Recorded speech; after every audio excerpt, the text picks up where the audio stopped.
this way, if you can see me. Uh, hello? Where? Ranveer, here. Oh, yeah. Ranveer, Deepika. Hi. The trailer looks brilliant. You know, when both of you came onto the stage, we saw the brilliant chemistry that both of you share. Would it be correct to say that the off-screen chemistry has translated on-screen as well in this movie? Well, I believe I was destined to be in this film. I believe Deepika was destined to be cast opposite me. And yeah, I mean, it's Romeo and Juliet, so the chemistry between the leads really lies at the core and is the essence of the film. So yeah, I hope it's worked because that's really the driving force of our story. But Ranveer here. Ranveer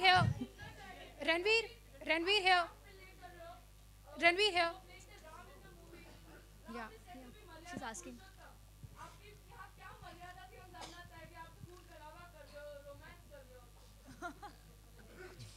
मैं राम के अंदाज में ये जवाब देना चाहूँगा आपको.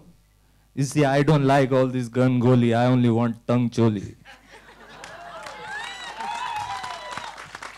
Ranveer. Deepika? Ranveer here. Swati this side. We saw some amazing chemistry on screen, and you know, there always, whenever you are doing a film, there always gets so much written about you and your co-star. So, just want to know, does that become a driving force for you in terms of getting your film forward? Does that help? No, not at all actually, because I honestly don't pay any attention or devote any mental space or energy to what is being written in tabloids or whatever. I just wake up in the morning and try and give my best at my work day, and I just love what I do and I focus all my energy on that. So, I mean, I hope the result of all of that translates into something good for me.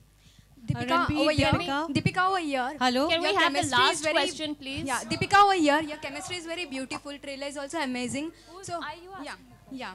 I want to ask, you worked with Ranveer for the first time. So, which qualities you liked about Ranveer? I think the fact that he's completely uninhibited, that's something I haven't seen in any of my other co-stars actually. And he's never scared of making mistakes. He's very okay with being the butt of all the jokes, and he's just on set to have a good time. I mean, his energy rubs off on everyone. He has this amazing energy when he walks into a room. I've said this earlier as well. And I think he's a fantastic human being. He's extremely sensitive to people, to energies, and I think there's a lot to learn from him. Well, my question is to Ranveer and Deepika both.